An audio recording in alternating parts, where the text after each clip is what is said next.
The Lightning Thief. The ancient Greek gods are alive and well in modern day. America, and 12-year-old Percy Jackson is about to discover that his life is anything but ordinary. As thunder rumbled ominously in the distance, Percy sat fidgeting in his seat on the school bus, trying to ignore the whispers and stares of his classmates. It was the last day of 6th grade, and Percy was determined to make it through the field trip to the Metropolitan Museum of Art without incident.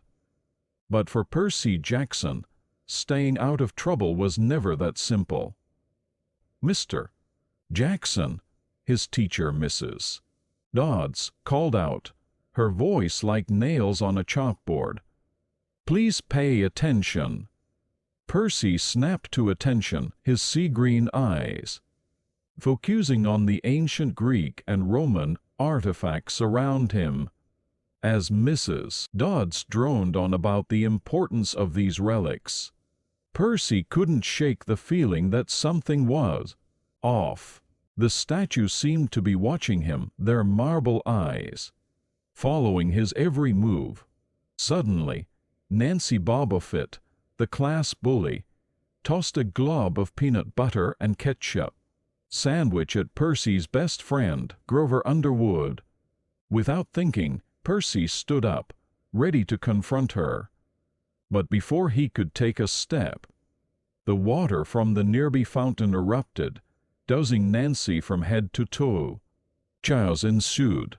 Students screamed, teachers shouted, and somehow Percy found himself being dragged away by Mrs. Dodds. As they entered an empty gallery, Percy's heart raced. He'd been in trouble before, but this felt different.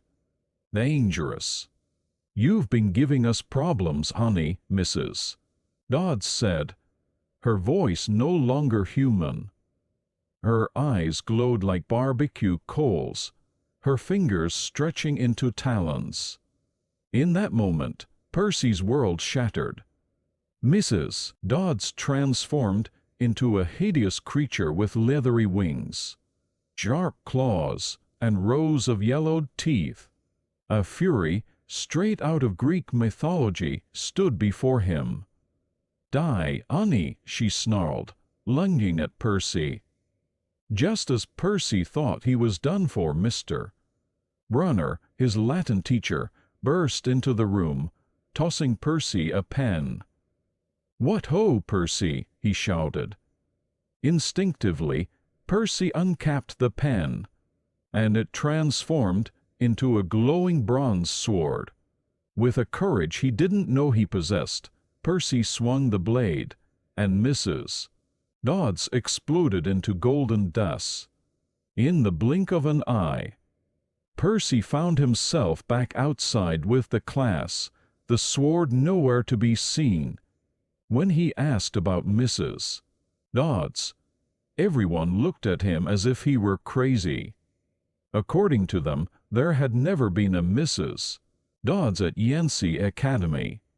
As the school year came to an end, Percy's life continued to unravel. Strange occurrences followed him everywhere, and his mother, Sally Jackson, grew increasingly anxious. Finally, after a particularly harrowing incident involving a minotaur and a desperate escape to a place called Camp Half-Blood, Percy learned the truth. He was a demigod, the son of Poseidon, god of the sea. At Camp Half-Blood, a safe haven for demigods, Percy's world expanded beyond his wildest dreams. He met other half-bloods like himself, including the fierce and intelligent Annabeth Chase, daughter of Athena, and Luke Castellan, the charismatic son of Hermes. Under the guidance of Chiron, the centaur who had been disguised as Mr. Brunner, Percy began to understand his powers and heritage. He learned to wield a sword, speak ancient Greek, and harness the power of water that flowed through his veins. But even as Percy found a place where he belongs, dark clouds gathered on the horizon. Zeus's master lightning bolt had been stolen, and for some reason, the king of the gods believed Percy was the thief. Unless the bolt was returned by the summer solstice, war would break out among the gods, with catastrophic consequences for the mortal world. Determined to clear his name and prevent a divine war, Percy set out on a quest across America with Annabeth and Grover, who was revealed to be a satyr tasked with protecting Percy. Their journey would take them from the depths of the underworld to the heights of Olympus itself, facing monsters, gods, and treachery at every turn. As they traveled, Percy's bond with his companions grew stronger. Annabeth, with her stormy gray eyes and quick wit, challenged Percy at every turn, pushing him to be better. Grover, loyal and brave despite his fears, proved to be a true friend in the face of danger. Their first major obstacle came in the form of Medusa, the Gorgon, whose gaze could turn anyone to stone. In her lair, disguised as a roadside statue emporium, Percy faced not only the monster, but also the weight of his heritage. Medusa, once Poseidon's lover, held a grudge against Athena and her children. As Percy stood before her, sword in hand, he realized the complexities of the world he had entered, where ancient grudges and divine politics could have deadly consequences for demigods like himself.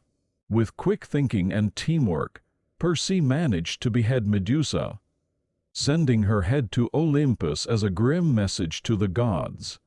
It was a small victory, but one that boosted their confidence as they continued their quests. Their journey led them to the gateway arch in St. Louis, where Percy had a terrifying encounter with the Chimera and its mother, Echidna. Forced to jump from the top of the arch into the Mississippi River far below, Percy discovered the extent of his powers as a son of Poseidon. The water welcomed him, healing his wounds and giving him strength.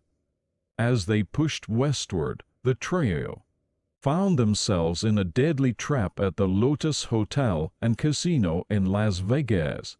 Time moved differently there, and what felt like a few hours turned out to be days. They barely escaped, realizing how close they had come to failing their quests. Finally, they reached the underworld, descending into Hades' realm to confront the god of the dead. But things were not as they seemed. Hades himself was missing his helm of darkness and accused Percy of stealing it, along with the master bolt. In a heart-stopping moment, Percy discovered the truth. The lightning bolt had been in his possession all along, hidden in the backpack given to him by Ares, the god of war. They had been manipulated from the start, pawns in a larger game, escaping the underworld with the help of magical pearls. Percy and his friends raced to return the bolt to Zeus before the solstice deadline. But first, they had to confront Ares, who had engineered the entire theft.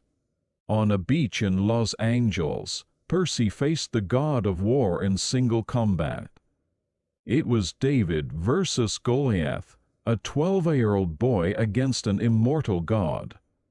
But Percy had come into his own, drawing strength from the nearby ocean. He fought with all the skill and power he had gained on his journey. In a stunning upset, Percy wounded Ares, forcing the god to retreat. The Helm of Darkness was recovered and returned to Hades, and Percy raced to New York to return the Master Bolt to Zeus atop the Empire State Building, the modern-day entrance to Mount Olympus. Standing before the Olympian Council, Percy felt the weight of the gods' gazes upon him. He returned the bolt to Zeus, averting war. But the experience left him with more questions than answers. Who was the true enemy behind the theft? And why did he feel that this was only the beginning of a much larger conflict? As Percy returned to Camp Half-Blood, hailed as a hero, he couldn't shake the feeling that his greatest challenges were yet to come. The prophecy that had been hinted at, the whispers of a coming war, the sadness in Chiron's eyes, all pointed to a future fraught with danger and difficult choices. But for now, Percy had found a home and a family at Camp Half-Blood. As he sat by the campfire, surrounded by his fellow demigods, Percy realized that his life had changed forever. He was no longer just Percy Jackson, the troubled kid from New York. He was Percy Jackson, son of Poseidon, hero of Olympus. As the summer came to an end, Percy faced a difficult decision. He could stay at camp year-round, safe from the monsters that hunted demigods in the outside world. Or he could return to his mother and face whatever challenges came his way. In the end, Percy chose to return home. His mother had sacrificed so much for him, and he couldn't bear to be apart from her. Plus, there was a whole world out there, full of both danger and wonder. And Percy was eager to explore it with his newfound knowledge and powers. Before he left, Annabeth pulled him aside. Her gray eyes were serious as she said, "You're going to do great things, Seaweed Brain. Just be careful out there, okay?" Percy grinned, touched by her concern. "I've got this, wise girl. Besides, I've got you watching my back, right?" As Percy crossed the boundary of Camp Half-Blood, stepping back into the mortal world, he felt a mix of excitement and apprehension. The Lightning Thief adventure might be over, but he knew in his heart that it was just the beginning of a much greater story. Little did Percy know that his next adventure was already brewing. Across the country, ancient forces were stirring. Monsters were gathering, and the titans of old were beginning to awaken from their long slumber. The world of gods and monsters was vast and complex, and Percy Jackson was now irrevocably part of it. But for now, as he got into the car with his mom, Percy allowed himself to relax.